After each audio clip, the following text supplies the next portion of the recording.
Mo, back for more. Lens is out of place. Yeah, has implications. So I think we'll get to some lensing in this one. So back to comments and such. This will finish up numbly numb real quickly. They think the length change only relativity. Imagine drawing a grid on a sheet of latex rubber, then stretching it out with each square capable of changing relatively in size and shape compared to the others while maintaining its position in the overall grid.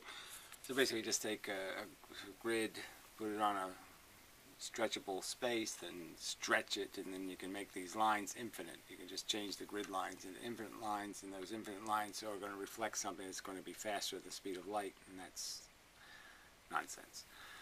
So anyway, numbly numb again. Dark matter doesn't refer to anything other than a placeholder, the glorified crotch that is used to prop up a flimsy and fragile theory, while physicists go about doing everything they can to confirm it, with a willful confirmation bias which characterizes the very opposite of the scientific method.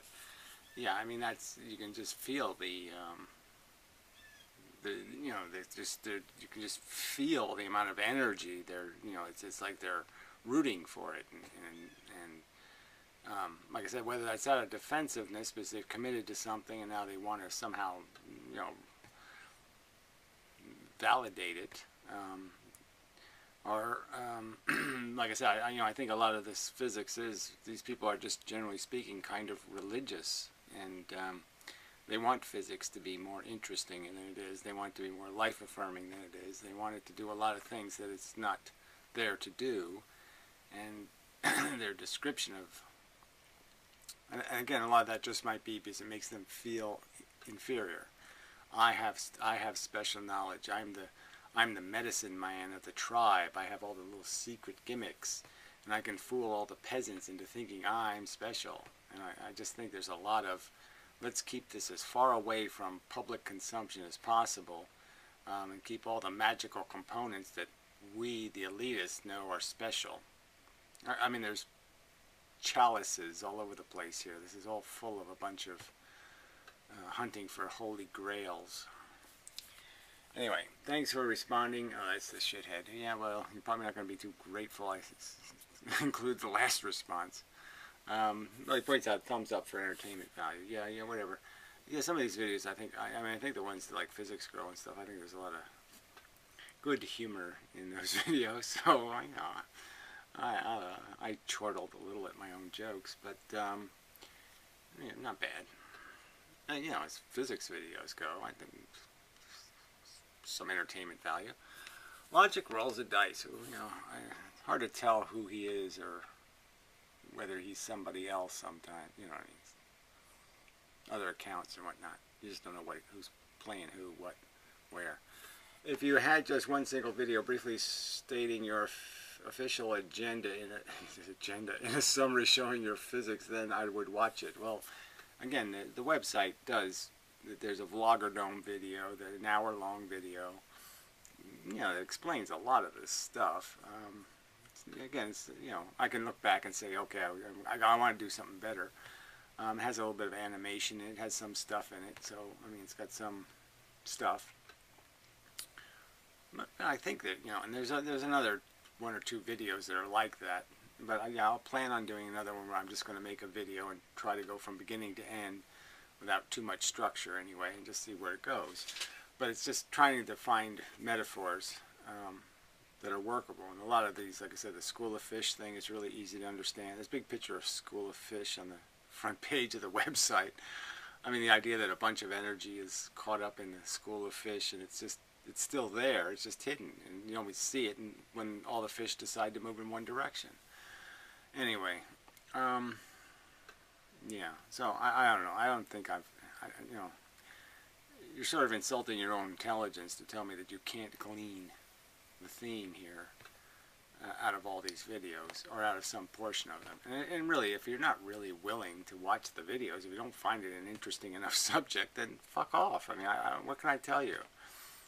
You know, I'm making a rather bold statement that physics has fundamentally got it wrong on 5 or 6, you know, really important subjects where they just they had a 50-50 chance and they got it wrong. And, you know, I haven't I've undone them not in just one way, but in like at least 3 ways. Plus, I've got the unification thing. I mean, it's a rather profound, bold, incredibly bold statement. If you think it has any merit at all, I just don't understand why you're not curious enough to watch the fucking videos. But what can I say? Don't fuck off. I don't know what to say. I mean, I can only do the way I'm doing it, and the fact is, yeah, I'm still writing it, and I'm still composing it, but I'm just saying, to imply that there's somehow, like I said, the first video on the web page, it's there. Watch it. Correct me if I'm wrong, okay, but you reject relativity. Well, duh, yes, I reject, yeah, space-time and other things. No? Question mark? I mean, I don't know how you can miss that. Yeah, I'm saying gravity's a real force. I'm saying that real force creates magnetism through polarization. I basically said these things quite overtly and directly. I said, yes, velocity has nothing to do with bending fucking space or acceleration. It has to do with slowing down the metabolism of the matter. I mean, I've made direct enough fucking statements. Why imply I somehow haven't?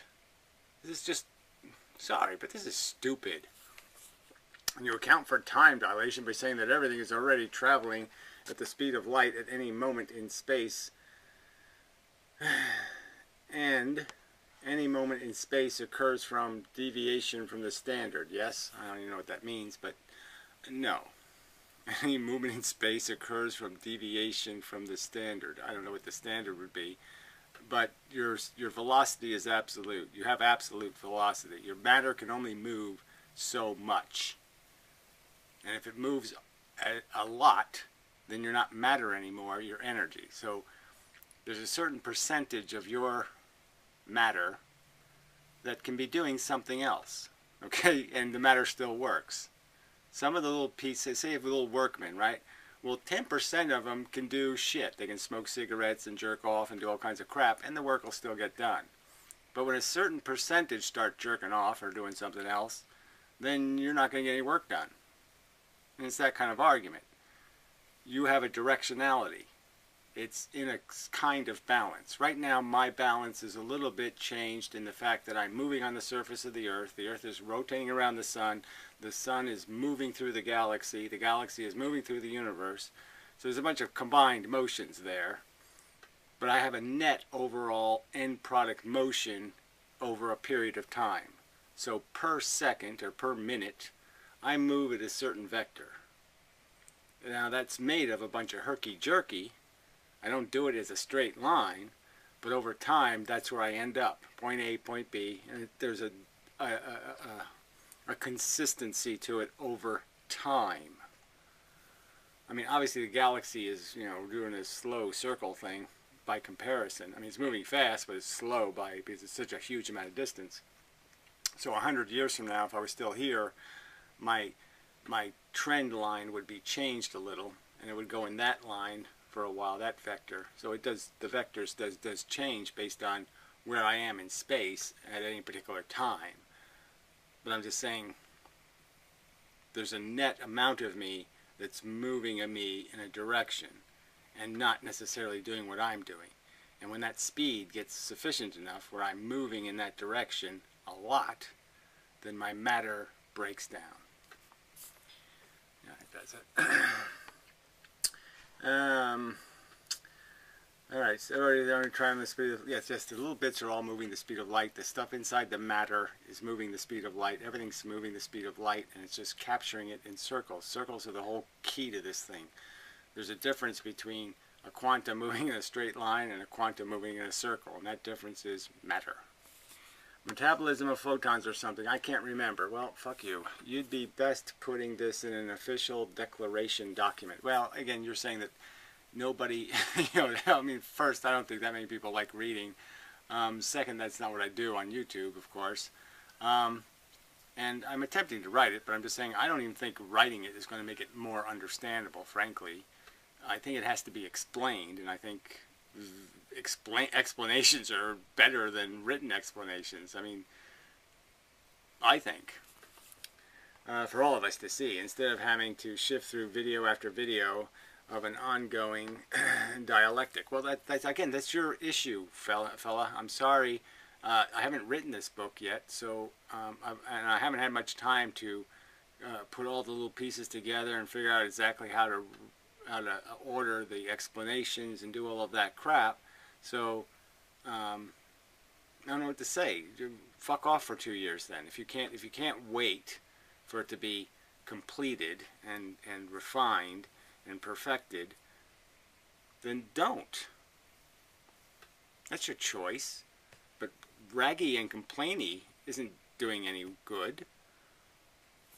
Fair enough if you are piecing it together as it goes on. Well, I mean, that's just quite obvious. The webpage indicates that, so my videos have indicated that yes, I'm working on it, but it's a little bit complex.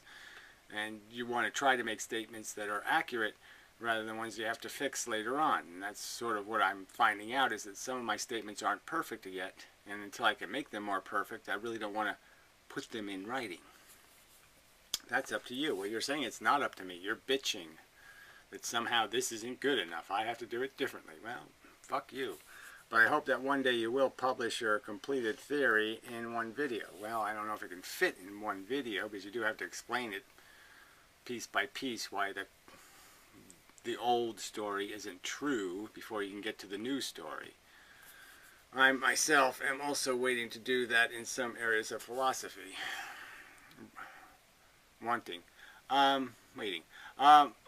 Whatever. It's just not a helpful comment. I mean, someone's insulting my intelligence to tell me, oh, aren't you aware that if you wrote a perfect book and made a perfect video, that this would all be so much better? Yeah, I guess I'm aware of that. Thank you. Alright, Gary's got to make a video titled Double Speak of Physics. Yeah, well, whatever. But I have no help for you, buddy. Just too much lead, I guess. They failed to detect gravity waves with the battery of new instruments and related experiments that were deployed in the last 10 to 15 years. Well, I don't know if it's that long ago.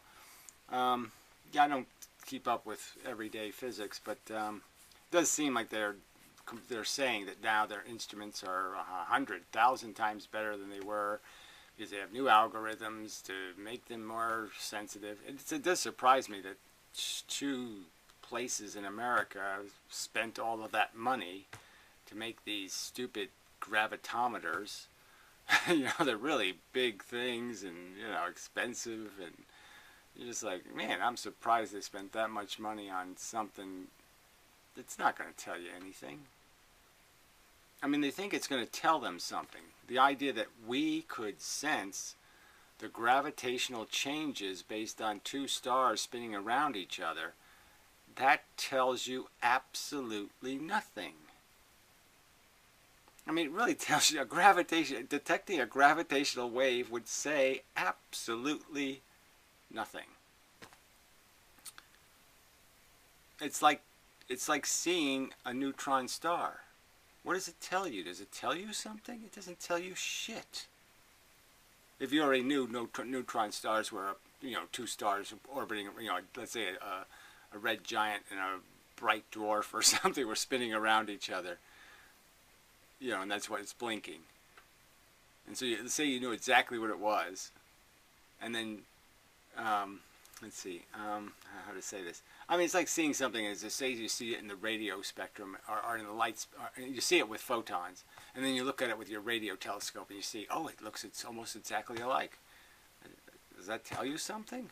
Oh, it's producing radio waves and light. Ooh. I don't think it's saying much. Well, anyway, it just seems like but they've turned gravity, detecting gravity waves somehow means that they've detected the force of gravity being intensified. Like these things are producing gravity. And obviously the things you don't produce gravity. You cause gravity. Gravity is a negative force. Gravity is revealed when you have blocked force. That's what reveals gravity. So gravity is only a demonstration of an absence of force. So, you know, like, again, completely got it backwards. And so they think they're going to be they're going to be demonstrating the production of force when they're actually going to be demonstrating the absence of force, which is a meaningless demonstration. Anyway, a premature announcement confirming the existence of gravity waves was made in 2014 in light of the observation made with the BICEP 2 and the KK array, which was later retracted after being peer-reviewed. Yeah, so they heard a truck going down the road. One of the most ruinous critiques of the data revealed that the pattern observed in the cosmic microwave background is almost certainly the byproduct of dust clouds floating in our own galaxy. It does get a little complicated, which have actually been corrupting the measurements of the cosmic microwave background for 30 years. Anything, any frequency of quanta in the field can end up going into an area. What do you call that? What do you call a section of the field? Oh shit! I had the word for it the other day. Yeah, I just can't think of. I can't think of a word to use for the local neighborhood. You know, well, anyway. Although the whole field is connected, the fields are moving through fields. You know, levels of agitation. So, you know, waves are hitting waves, or hitting waves, or hitting waves, so to speak. You know, from the different things that have activity. So local noise will definitely be a problem to receive some unlocal noise. And the unlocal noise can go into a local area and be bounced around inside of the local area, and then you will misperceive it as a local noise, and it's really an external noise, that kind of thing. It's kind of annoying that you spent, let's see, wait, background, yeah. It's kind of annoying that you spent the whole response video on the most vacant and inconsequential comments that anyone posted. Well, again, I explained why I did that.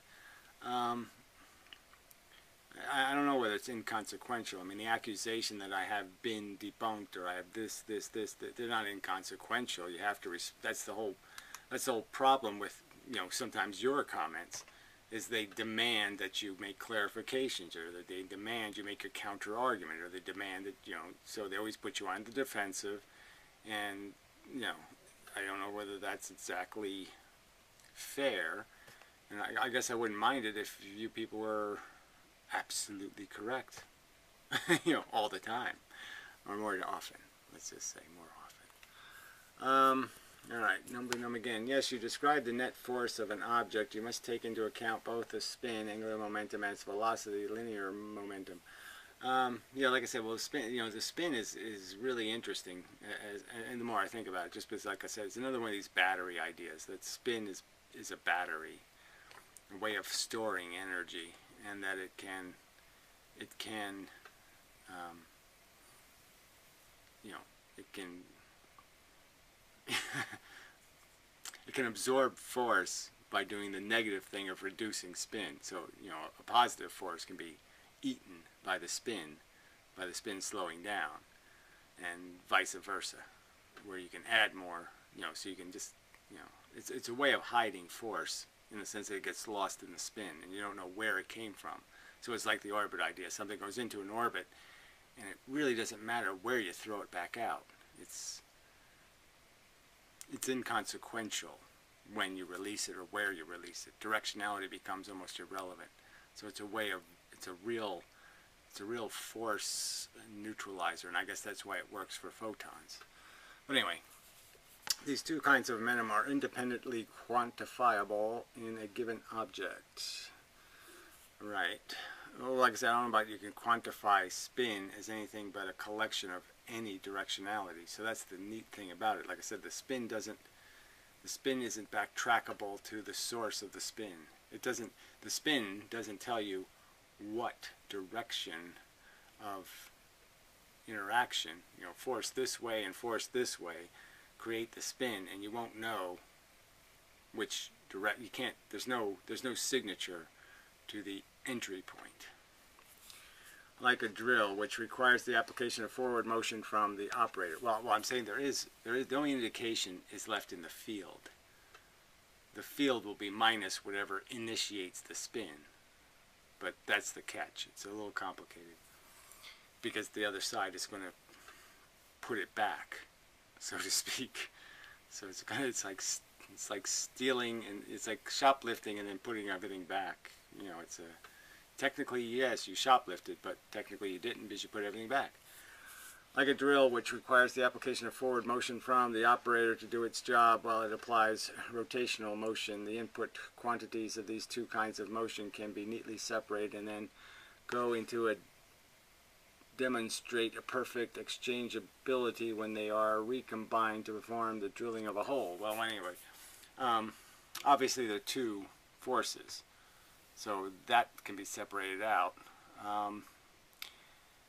Technically, I don't know if the operator has to do anything in some circumstances because the spin is being eaten by the friction and it'll drill itself into the drill. The driller doesn't have to drill it. The drill will pull itself in by screwing itself in. So technically, I don't know if that's true, but clearly it's still a conversion. You're still converting the spin into the forward motion, so you're just creating the same forward motion is being created. It's just being created out of the energy of the spin. So it's slowing the spin down to create the forward motion where you can apply the motion and then the spin can be maintained. So the conservation idea is in here. I'm just saying the spin, I don't want to mix the two. I don't want to mix velocity, forward and backward velocity with spin rotation, because I'm saying that forward and backward are completely different in terms of they're not as obviously, they don't have the same kind of obvious battery nature. But they're obviously batteries in a sense. If you have velocity, you've gained, you know, field energy, and you're carrying that field energy, and you can give it to something else. If you hit it, you stop moving, it starts moving, so you gave it your field energy. That was my point about the moon's spin. It has both, you're not going to do this again, are you? It has both zero angular momentum spin and zero linear momentum velocity, therefore it is spinning. The question is really one of quantity, the angular momentum, not quality, being the motion of the rest relative to the other celestial bodies. Well, again, it's not. It's the only relative condition that matters is, in my opinion, is the relative condition to the sun, and from the sun's perspective, it's not spinning.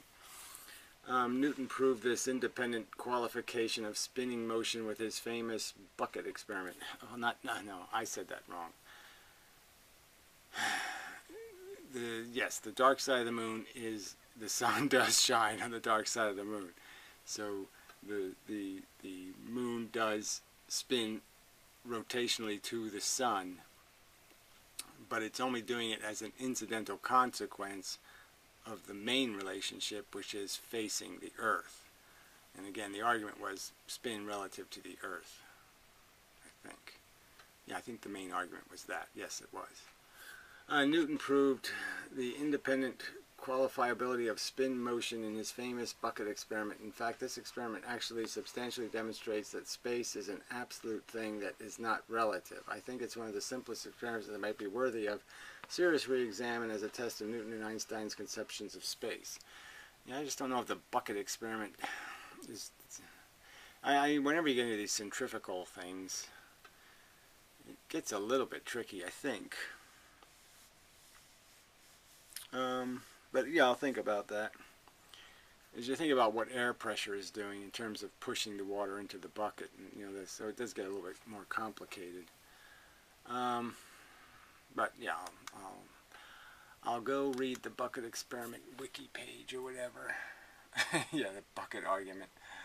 Okay, so yeah, there's a whole bunch of shit there. But those things, it's like the airplane lift thing. You know, you can really get into a lot of complexity just trying to figure out exactly what is happening. But so I don't know if it does resolve anything, but it probably does show some weaknesses in thinking about things in terms of acceleration being a bend in anything. It wouldn't work, okay, it wouldn't work to see lenses with the sun. Let me illustrate. Paul. Always. So, I mean, you know, when you're going to correct me or tell me something, I mean, really, you should really try to be right. And you're really shouldn't do something really, really dumb. So he's saying it wouldn't work to see the lens with the sun. You don't see the lens. Lensing happens. Yes, you see in the lens. So you can't even write the sentence correctly. You're correcting me.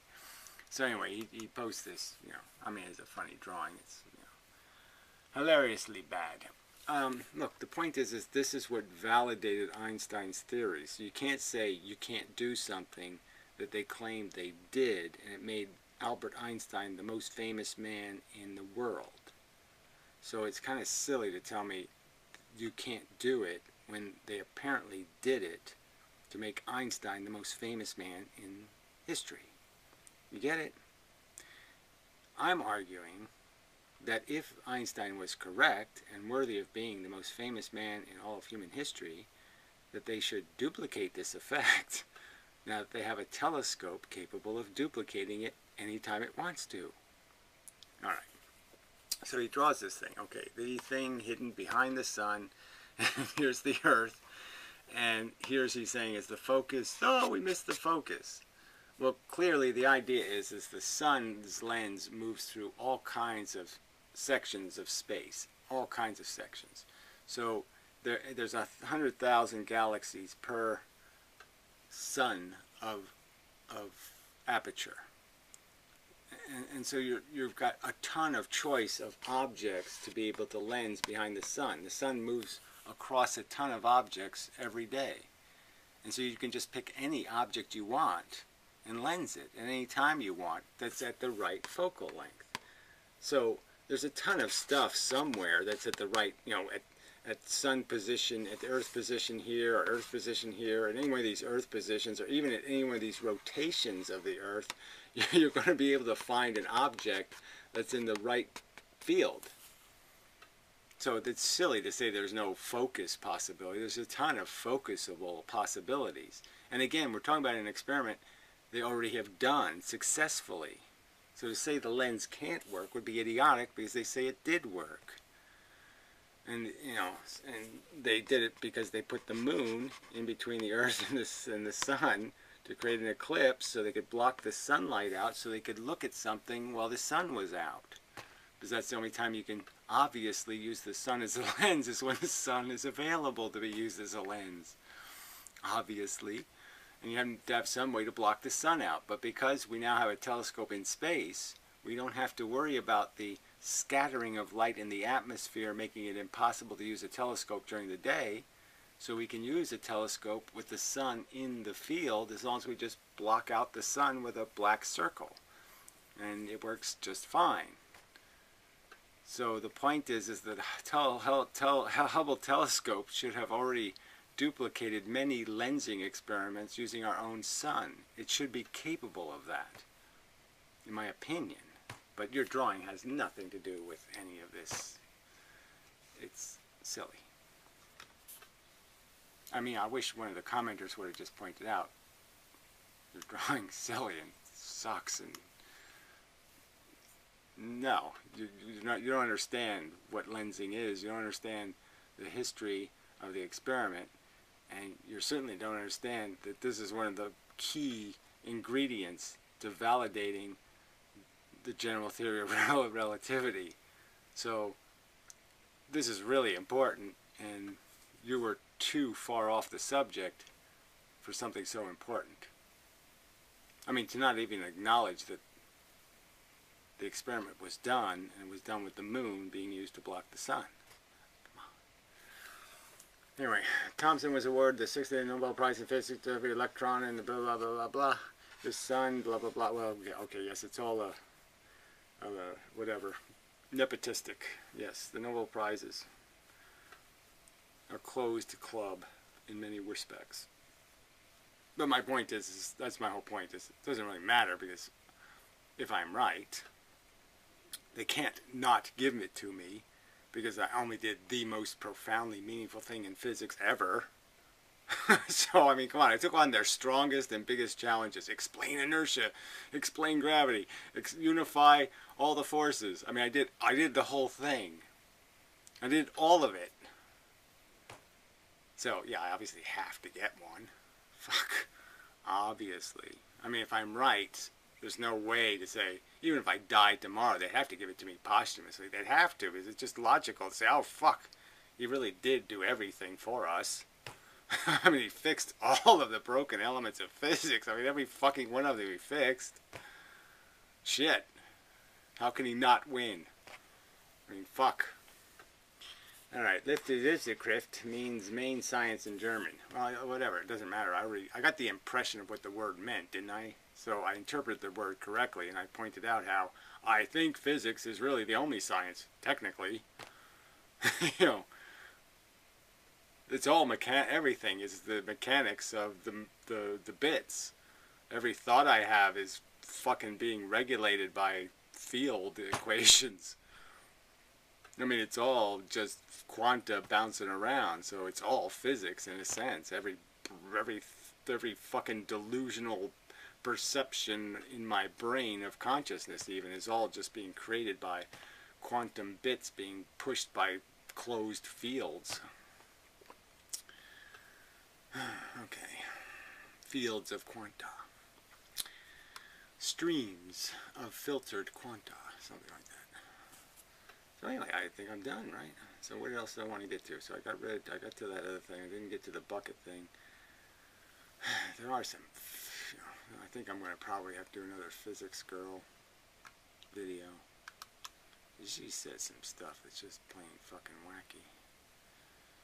Alright, not the universe flat one. I thought there was another, what the hell is it? No, I lost the link, so that's good. I won't have to do it then. Excellent. I'm spared the burden. Let's see, I'm not seeing it.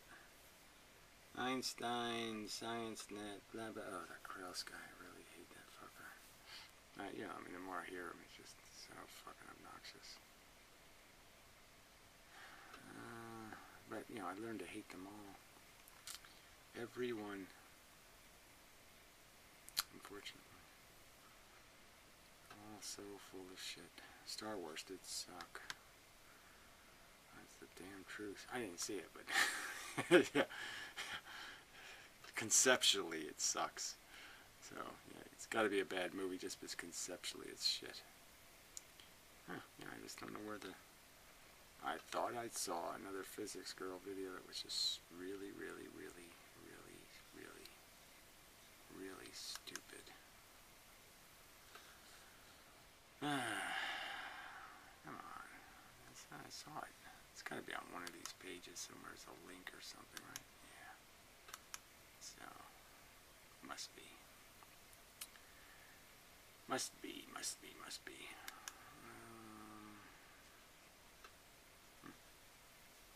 I don't see it anywhere though, so I guess I'm out of luck. Anyway, I guess I could just go to her channel page and look for stupid video titles. Yeah, I thought she just did a lot of videos where she, you know, shows how to make popcorn or something the physicist way or whatever. You know, a little trite, she's silly shit, but yeah, I mean, you know, she's just defending the hierarchy of bullshit. Okay, so that's enough. Oh yeah, that guy's trapezoidy thing. I might as well do that. Let's get rid of this thing while I'm here. Yeah, there it is. Alright, so he's got the giant magnet guy. You know, the whatever ferrocell thing. So, let's see if this stupid bullshitty piece of shitty, let's see, let me see a good image of his ferrocell. Okay. Squeaky squeak. Black void, just like a black hole, so to say. There's the magnet thingy. So this ferrocell, see, technically, I just, you know, I don't think he's being, I mean, he's thinking this is a real image of what the light is doing and all that. It's just kind of bullshit. This is a thin layer of, you know, ferrous liquid inside of two pieces of glass, presumably. And I don't know whether that is lens glass, and that's the problem here. But I think, obviously, I guess what I'm what's happening is there's a distortion in the pressure of this fluid, and that distortion is what's bending these lines. So this would actually be a clear image, and so the whole holographic effect is really just being created by, you know, the depth of the image. It's an illusion of distortion, not because it's projecting an uneven and incorrect image. So everything is being warped and bent. So this really would be a circle here. You know, these turn into ovals, you know, for the two ends of the magnet. And these are the lines in between. And these would be straight if this uneven pressure wasn't distorting the fluid. And so this is an effect. And again, I'm arguing that the fluid is, this is again demonstrating that the fluid is the dark, I mean the light, because the light has to be hitting something, right? So where you have the light is where the fluid is migrating, and where it's dark is where the fluid isn't. The ferrous material is what's lighting up here. So again, those are, you know, that these are just the field lines, and that these hooks on the end. So when he has the thing where they're all spiraling around, that spiral isn't reflective of the reality. It's being manufactured by the device. See if we have a good, somewhere, there's a better image. So yeah, you're getting this, you know, see, these lines look like they have 3 dimensions to it, but it's a one-dimensional liquid. So you're bending really what is a detection of lines of force that are going, that are vertical to this material, and they're just all being hooked, and the hooking is what's making it look like something else. So anyway, it's distortions. But you know, I'm not the one to describe exactly. You know, see, the tilting of it also changes its angle to the field. So that's another trick that makes it deceptive. So what you really have to do is take a slow motion photograph of you know, when you turn the cell or when you turn the magnet, do it in slow motion and see exactly what changes and how it changes. But I don't know if you can ever undo the distortion being created by the, you know, pressure, unevenness of the fluid. Yeah, so that's probably enough of an explanation. Yeah, I'm just saying that you know, you just know that if it's a flat thing, it can't be seeing depth. It can't detect field 2 inches away and then bring that into the flat fluid. The flat fluid can only tell what the field is doing in that layer of reality, and in that transection. It can't see the whole thing unless it was an MRI machine and took a whole bunch of separate pieces. Well, then you could put them together and say which way is it bending. But you can't do it with a flat film. So it's, you know, it's obviously can't be seeing what's being revealed. The image is indicating it can't be seeing, quite obviously. Even if what he says existed, you couldn't measure it with a flat film. Yeah, that's the way to say it. And clearly it doesn't show anything called movement or motion. And, you know, from his theory, the energy of magnetism has to be coming from the magnet's movement, the movement of something.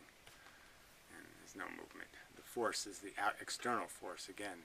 Just like with gravity, magnetism is a reflection of converting the external force into something. The energy for magnetism, like the energy from gravity, is coming from the external universe, and it's only through conversion, creation of imbalance, that we see it. Yeah. It's like the intrinsic imbalance of 2 things, and the pressure field. I mean, you can just figure out how that is going to be obnoxious to the field, so to speak. So anyway, enough said. So I think that's good enough.